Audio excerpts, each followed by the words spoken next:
Olá pessoal, esse vídeo é a parte 2 do vídeo sobre doença de Chagas. Você pode acessar uma temática específica a partir da barra de tempo do vídeo ou indo até a descrição onde está sinalizado o período do vídeo em que cada temática é apresentada, ok? Agora nós vamos abordar um pouco sobre os mecanismos imunes envolvidos nessa doença. Então, uma vez que tenha ocorrido a transmissão do parasito e a infecção tenha conseguido se instalar, o organismo do hospedeiro começa a mobilizar os vários mecanismos imunes para tentar combater a infecção. Na imunidade inata, observa-se a participação de células do tipo NK que tentam limitar a multiplicação dos parasitos e, além disso, liberam uma série de citocinas, entre elas a interferon gama, que serve também para ativar macrófagos que participam dessa resposta. Também é possível observar o desenvolvimento de uma imunidade adquirida do tipo parcial, onde o sistema imune consegue controlar o nível de parasitemia, só que ele é incapaz de eliminar por completo a infecção. Dentro da imunidade adquirida, nós temos o papel da imunidade celular e humoral. No caso da imunidade celular, seu papel na doença de Chagas ainda não está totalmente compreendido, mas sabe-se que há a produção de citocinas que ativam linfócitos TCD4 e TCD8, sendo que os TCD4 parecem ser mais importantes no controle da infecção durante a fase aguda, enquanto os linfócitos TCD8 parecem ter participação mais efetiva na fase crônica da infecção e na origem das lesões cardíacas e intestinais, estando associados a fenômenos de citólise e fibrose tecidual. Em relação à imunidade humoral, observa-se o surgimento precoce de imunoglobulinas da classe IgM, que aparecem em cerca de 7 a 15 dias após a infecção inicial. Depois disso, é possível observar também a formação de IgG. Então, em cerca de 3 meses após a infecção inicial, os níveis de IgM diminuem até desaparecerem, enquanto os níveis de IgG aumentam por alguns meses e só depois começam a declinar lentamente. Tanto a imunidade inata quanto a imunidade adquirida são importantes no controle do crescimento do número de parasitos, como pode ser observado aqui nessa curva de parasitemia representada aqui nesse gráfico. Então observa-se que o número de tripomartigotas diminui no decorrer do tempo em decorrência da resposta imune do hospedeiro. Então, na fase aguda da doença, vemos uma alta parasitemia, ao passo que na fase crônica nota-se uma queda acentuada da parasitemia. Beleza?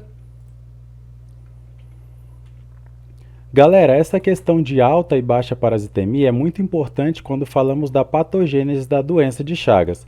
Então, por muito tempo, considerou-se apenas a persistência do parasito no organismo como fator determinante para a origem da doença. Porém, algumas questões controversas sempre ficaram em aberto, como, por exemplo, por que é que na fase aguda, como nós vimos no gráfico anterior, que é quando a gente observa o pico de parasitemia, a maior parte dos indivíduos são assintomáticos. Ou ainda, por que na fase crônica, quando observamos as principais manifestações clínicas, a parasitemia é baixa? Foi então que surgiu a teoria da autoimunidade da doença de Chagas, que sugere que as lesões observadas no coração do paciente chagásico e em outros órgãos são decorrentes de um autorreconhecimento por parte de linfócitos citotóxicos e autoanticorpos. Assim, o que a gente observa é a destruição das fibras cardíacas por um infiltrado linfocitário na ausência do parasito, representando então uma resposta autoimune. Pessoal, para explicar essa autoimunidade, algumas hipóteses foram propostas, como a de mimetismo molecular, que defende a ideia de que o parasito apresenta alguns epítopos similares a epítopos encontrados no tecido do hospedeiro. E isso resultaria em reações cruzadas, ou seja, o nosso organismo, ao invés de atacar o Trypanosoma cruzi, acabaria atacando o próprio organismo. Para exemplificar essa teoria, nós temos a proteína B13 do Trypanosoma cruzi, que apresenta alta similaridade com a miosina cardíaca dos hospedeiros.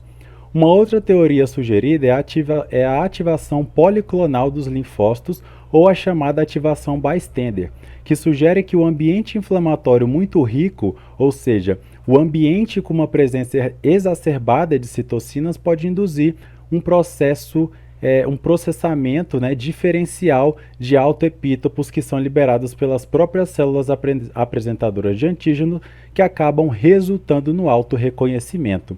E por fim, galera, uma terceira linha que tenta explicar a autoimunidade da doença de Chagas sugere que ocorre uma transferência de sequências do DNA mitocondrial, conhecido como kDNA do parasito, para o genoma do hospedeiro.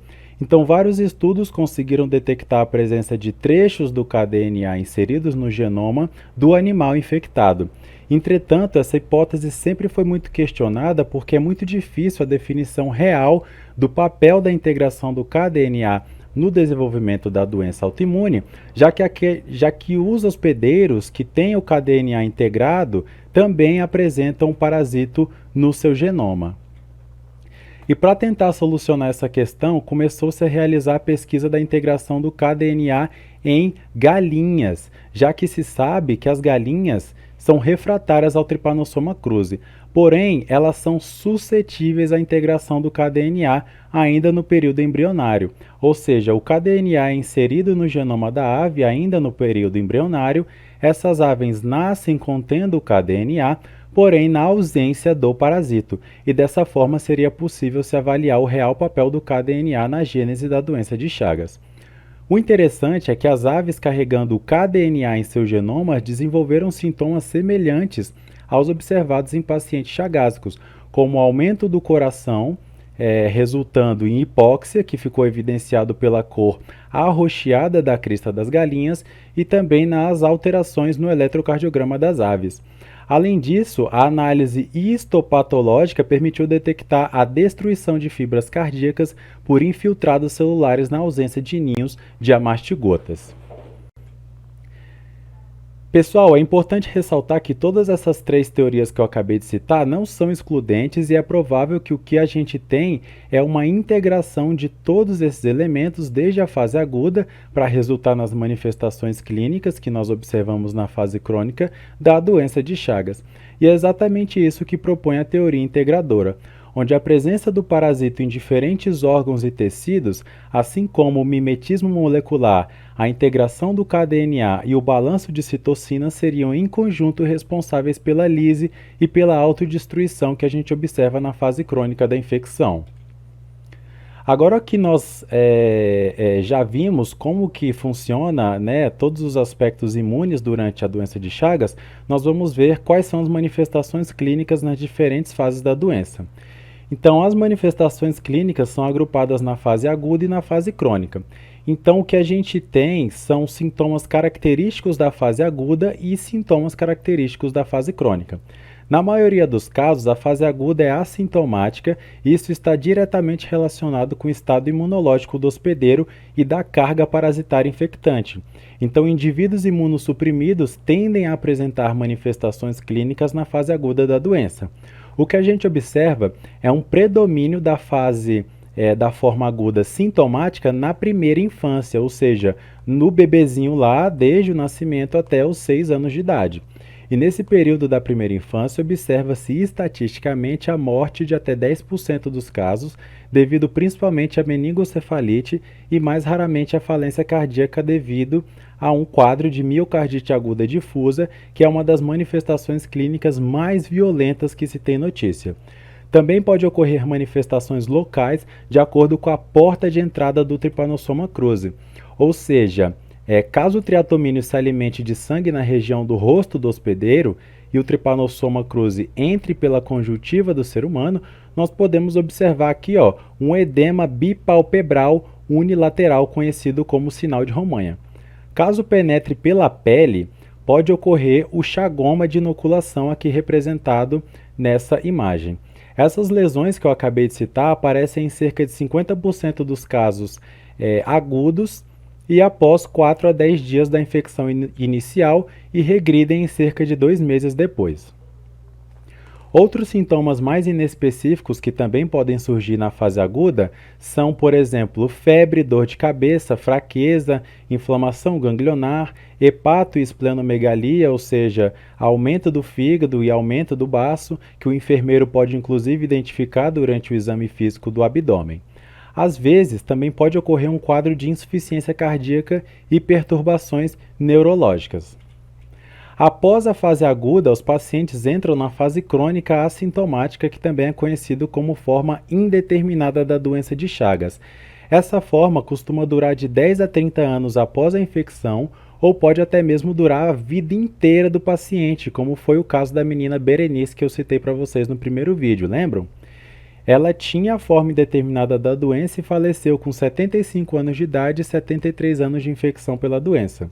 Alguns critérios são utilizados para a gente determinar que o paciente apresenta essa forma indeterminada da doença, que são eles: o teste sorológico e parasitológico positivo, a ausência de sintomas, eletrocardiograma em ritmo sinusal, como representado aqui nessa imagem. Então a gente tem aqui onda P complexo QRS e onda T sem nenhuma alteração, né, no eletrocardiograma, e também esôfago e megacólon radiologicamente tem que estar normais também. Então, aqui nesse raio-x de tórax, nós conseguimos analisar se o coração está ou não aumentado. O coração tem tamanho normal quando o diâmetro da silhueta cardíaca for menor do que a metade do diâmetro interno do tórax. Caso seja maior, como aqui representado nessa imagem da direita, nós temos um caso de cardiomegalia. Então aqui, a partir desse raio-x de tórax, a gente já consegue observar nitidamente que no raio-x da direita a gente tem um coração muito aumentado, né, quando a gente compara com a imagem da esquerda de um coração normal. Galera, 1/3 dos pacientes com Chagas evoluem para a fase crônica sintomática, podendo apresentar alterações principalmente no sistema cardiocirculatório, no sistema digestório ou em ambos, como é conhecido como forma mista, tá? Então nós sabemos que na fase crônica o paciente chagásico sintomático pode apresentar um coração aumentado, e isso ocorre, pessoal, em decorrência de uma resposta autoimune que destrói os tecidos miocárdicos, que por sua vez são substituídos por áreas de fibrose, né? E essas células fibróticas não são contráteis, e isso prejudica a função de bomba do coração, que pode evoluir para um quadro de insuficiência cardíaca. Então o paciente pode apresentar extremidades mais pálidas, dispneia aos esforços, pressão arterial baixa, insônia, edema de membros inferiores, etc. Além da insuficiência cardíaca, pessoal, devido ao retardamento da circulação e da hipóxia, acabam se tornando frequentes os fenômenos de tromboembolia, que são frequentes uma vez que está presente em cerca de 76% dos casos de pacientes que desenvolvem insuficiência cardíaca. Então é muito comum que os pacientes crônicos fazem uso de AS, né, o ácido acetil salicílico, que é um medicamento que inibe o agrupamento de plaquetas e previne a formação de coágulos nos vasos sanguíneos. Além disso, o comprometimento do sistema de condução cardíaca traz como consequência uma série de perturbações, tanto na formação dos estímulos elétricos, como extrasístoles, por exemplo, como também na propagação desses estímulos, sendo o bloqueio de ramo direito do feixe de His considerada patognomônica da doença de Chagas. Por conta dessas manifestações clínicas, pessoal, a doença de Chagas é considerada uma das principais causas de invalidez por incapacitação física e uma das principais causas de morte súbita. Quando essas alterações são predominantes em conjunto, ou seja, quando o paciente apresenta alterações no coração e no sistema digestivo ao mesmo tempo, nós temos um quadro conhecido como megassíndrome. Cerca de 95% dos pacientes chagásicos crônicos vão apresentar a forma cardíaca, onde o coração do paciente apresenta-se bastante aumentado, como nós vimos aqui, né, na imagem anterior, no raio-x de tórax. E por isso ele também é conhecido como coração de boi.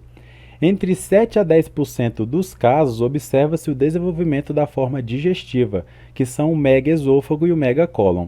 Os principais sintomas relacionados a esses quadros são a regurgitação, tosse, dor abdominal, desnutrição, obstrução e perfuração intestinal. Alguns pacientes apresentam ainda um quadro clínico onde dominam as manifestações neurológicas, como alterações psicológicas, comportamentais e perda de memória, tá? Acredita-se, pessoal, que nesses casos o que ocorre é uma denervação resultante da ação das células linfóides sobre as células da glia, resultando então nessas manifestações clínicas neurológicas. Porém, ainda se discute a possibilidade de o que ocorrer é a diminuição de neurônios resultante de isquemia devido à insuficiência cardíaca. Então, o nosso cérebro ele é extremamente suscetível e sensível à isquemia. Então, se nós ficarmos alguns poucos minutos sem receber oxigênio no cérebro, nós já temos a morte de neurônios que não têm a capacidade de se regenerar. Então, uma vez perdidos, pessoal, já era. Então, nessa foto, nós podemos observar o comprometimento, né, do coração em pacientes com doença de Chagas com diferentes formas da doença. Então, o coração 1 é de um paciente que se encontrava na forma crônica indeterminada, então não se observa qualquer alteração na morfologia cardíaca. O coração 2 é de um paciente que se encontrava na forma crônica sintomática, que já apresentava arritmias. E o coração 3 é proveniente de um paciente que morreu por insuficiência cardíaca, tendo então um grande aumento de volume do coração.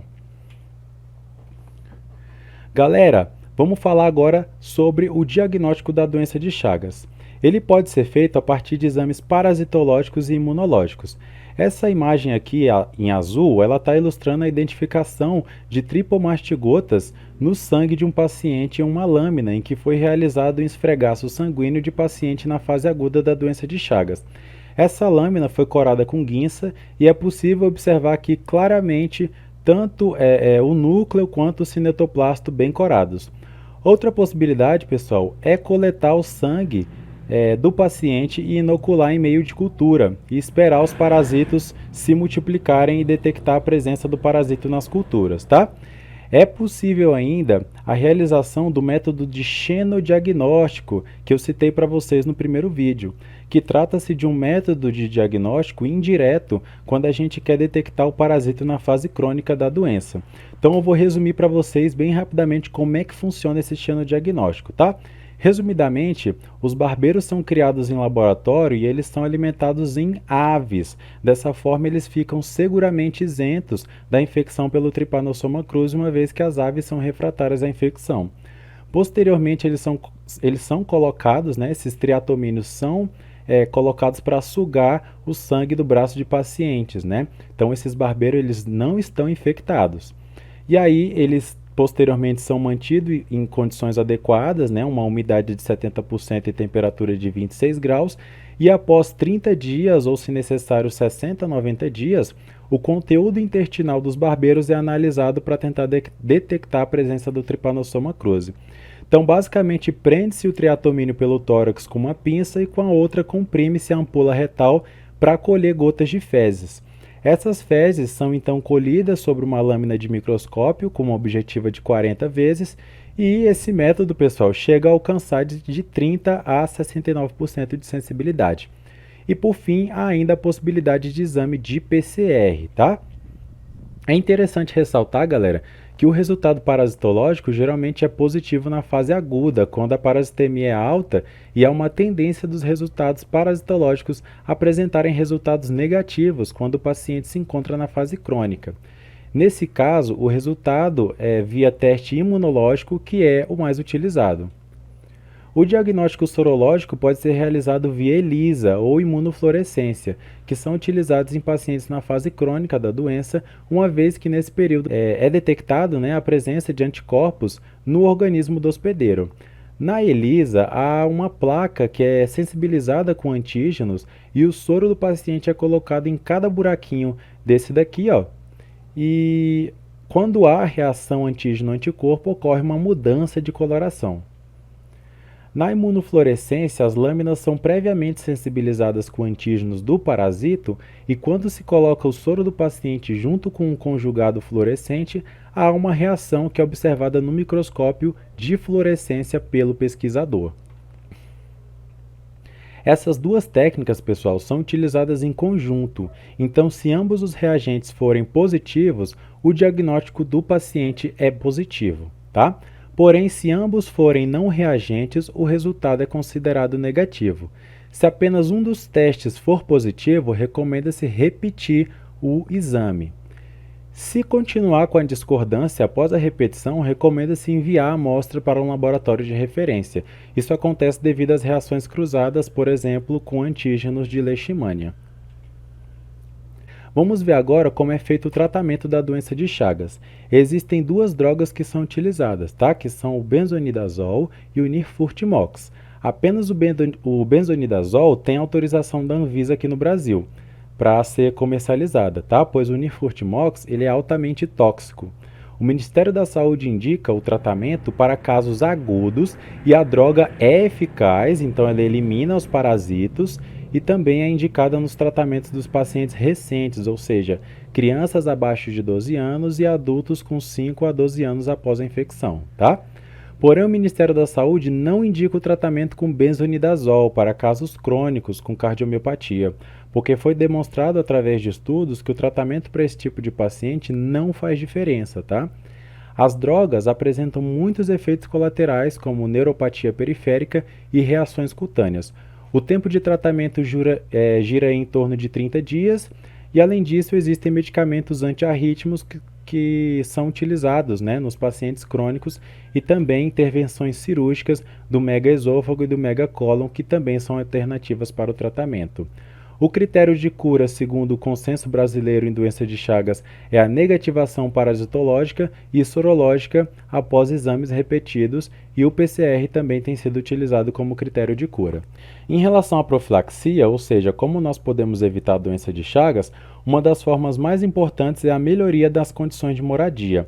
Uma vez que casas de pau a pique, por exemplo, como essa daqui representada no Jardim Botânico de Brasília, são ótimos lugares para o barbeiro se esconder, porque ela tem essas frestas, né? Então o triatomínio adora se esconder nesses locais e durante a noite, quando o hospedeiro está dormindo, ele sai para realizar a hematofagia e ao acabar de se alimentar, ele defeca no local da picada e acaba transmitindo a doença quando o hospedeiro coça o local, né? O combate ao barbeiro é fundamental, né, com o uso de inseticidas também. O controle dos doadores de sangue acabam sendo muito importantes também, porque a gente viu no vídeo passado que é uma das formas de transmissão da doença. Além disso, um pré-natal bem feito é de suma importância, uma vez que nós também temos a possibilidade da transmissão congênita. E por fim, mas não menos importante, a educação em saúde é fundamental, principalmente em áreas endêmicas, para que a população saiba identificar um barbeiro e assim denunciar para a vigilância sanitária ou levar o barbeiro até uma unidade básica de saúde, né, para que ela tome as medidas cabíveis. É importante também para que a população saiba reconhecer os sintomas da fase aguda da doença e assim saber que devem buscar o serviço de saúde para evitar que a doença se torne crônica, entre outras coisas. Galera, é importante ressaltar que nem todo barbeiro, nem todo triatomínio, né, transmite chagas. Aqui nessa imagem conseguimos observar na figura A um hemíptero fitógrafo, ou seja, ele se alimenta da seiva de plantas e é caracterizado por possuir um aparelho bucal fino que ultrapassa o primeiro par de pernas. Aqui na figura B observa-se um hemíptero predador, ou seja, ele se alimenta de outros insetos e possui um aparelho bucal curto e curvado, que não ultrapassa o primeiro par de pernas. Por fim, aqui na figura C, observamos um hemíptero hemófago, né? Esse sim se alimenta do sangue de mamíferos, inclusive o ser humano. E ele é caracterizado por possuir um aparelho bucal reto e curto que não ultrapassa o primeiro par de pernas. Para a gente finalizar, pessoal, eu queria compartilhar algumas ferramentas tecnológicas que estão sendo desenvolvidas por pesquisadores da Universidade de Brasília, a fim de auxiliar no combate ao barbeiro no Brasil. Então, como nós vimos, nem todos os barbeiros são vetores da doença de Chagas, e sabendo disso, foi desenvolvido um aplicativo para dispositivos Android que visa facilitar a identificação de barbeiros. Ele se chama Triatodex, e nele estão catalogados todas as espécies de barbeiro do mundo. Também foi desenvolvido um aplicativo de identificação automática a partir de uma plataforma de fotografia que processa fotos dorsais de barbeiros e os identifica automaticamente como se fosse uma espécie de QR Code mesmo, né? E a ideia dos pesquisadores é que qualquer cidadão com um celular na mão consiga fotografar e identificar um barbeiro com esse aplicativo, tá? Pessoal, o que eu queria conversar com vocês hoje, no vídeo de hoje, era isso. Se te ajudou, se foi útil para você, deixa o seu like, se inscreva no canal, comente aí também, dê aquela força aí pra gente. E é isso. Abração.